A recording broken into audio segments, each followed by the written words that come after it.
আসসালামু আলাইকুম ভিউস, আশা করি সকলে ভালো আছেন, সুস্থ আছেন। আজকে যে টপিকটি নিয়ে কথা বলবো সেটি হচ্ছে শীতকালে কোয়েল পাখি অতিরিক্ত মারা যাওয়ার কারণ। তো এখন যেহেতু শীতকাল, শীতে কোয়েল পাখিকে, মুরগিকে প্রচুর ঠান্ডা অ্যাটাক করে। প্রচুর ঠান্ডার কারণে তাদের নাক দিয়ে পানি পড়ে, তারা জিমায়, খাওয়া দাওয়া একদম ঠিকমতো করে না। এই কারণতে মূলত কোয়েল পাখিগুলো শীতে অধিক পরিমাণে মারা যায়। তো আপনারা যদি আপনাদের কোয়েল পাখি অসুস্থ হয় এবং শীতকালে কী ট্রিটমেন্ট করবেন সে সম্পর্কে আজকে ভিডিও করব। তো এখনও যারা আমার চ্যানেলটা সাবস্ক্রাইব করেন নাই, আপনারা চাইলে আমার কৃষিগড় চ্যানেলটা সাবস্ক্রাইব করতে পারেন, কেননা আমি এই সম্পর্কে অনেক ভিডিও করি এবং ইনশাল্লাহ সামনে করব। তাহলে বলা যাক, আজ যেহেতু শীতকাল, পাখিগুলো প্রচুর পরিমাণে অসুস্থ হওয়ার সম্ভাবনা থাকে। তো আপনারা চেষ্টা করবেন শীতকালে তাদেরকে একটু যত্ন করার জন্য।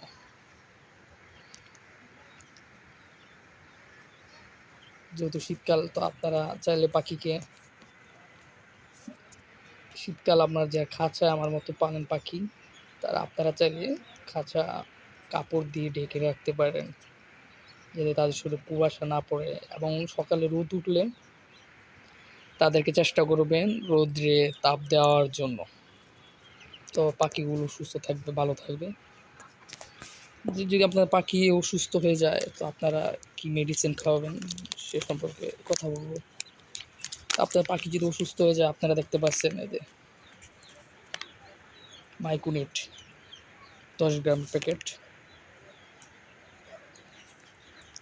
এটা অনেক ভালো ওষুধ। এটা মুরগি, কোয়েল পাখি, হাঁস মুরগি, এই জন্য এগুলোর জন্য অনেক ভালো, ঠান্ডার জন্য অনেক ভালো কাজ করে। যদি এগুলো ঠান্ডা লাগে তাহলে এই মাইকুনিটটা আপনারা 1 গ্রাম 1 লিটার পানিতে খাওয়াতে পারেন। যদি আপনারা 1 লিটার 1 গ্রাম পানিতে খাওয়ান, এভাবে 3 দিন বা 4 দিন খাওয়াতে পারেন বেশি সমস্যা থাকলে। এভাবে 3-4 দিন খাওয়ালে ইনশাল্লাহ আপনাদের পাখি খুব তাড়াতাড়ি সুস্থ হয়ে যাবে।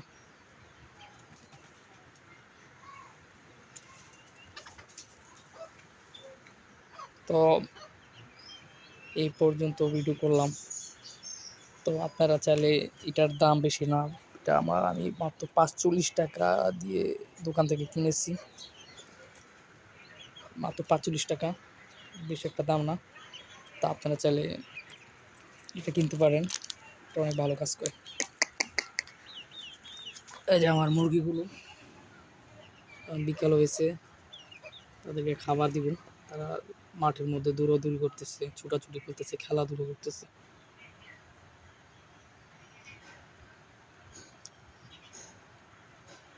এই যে আমার মুরগির ঘর, আমার পাখির ঘর দেখতেছেন আপনারা। আমার আগে অনেকগুলো মুরগি ছিল, মুরগিগুলো জবাই করে ফেলেছি। যেহেতু শীতকাল মুরগিগুলো অনেক অসুস্থ হওয়ার সম্ভাবনা থাকে বেশি, তো মুরগিগুলো সবগুলো জবাই করে ফেলেছি। ইনশাল্লাহ আবার শীতকাল চলে গেলে, যখন গরমের সিজন পড়বে, তখন ইচ্ছা আছে আরও অনেকগুলো মুরগি আনবো। এবং আমার ইচ্ছা আছে, এখানে একটা জায়গা আছে, এখানে বড়ি গাছ, পেয়ারা গাছ আছে, লাগাইছিলাম পেয়ারা গাছ। এই যে জায়গাটা দেখতেছেন, এখানে আমার খুব ইচ্ছা আছে একটা খামার দিব এখানে। এখানে একটা মুরগির খামার দিব আর কোয়েল পাখির খামার দিব সাথে। ইনশাল্লাহ আপনারা দোয়া করবেন যেন আমি এখানে একটা মুরগির খামার দিতে পারি। আমার খুব ইচ্ছা আছে এখানে টাইগার মুরগি, দেশি মুরগি, লেয়ার মুরগি পালার খুব ইচ্ছা। তো এখন সকলে ভালো থাকবেন, সুস্থ থাকবেন। আবার অন্য কোনো ভিডিওতে, অন্য কোনো টপিক আপনাদের সাথে কথা হবে। আল্লাহ হাফেজ।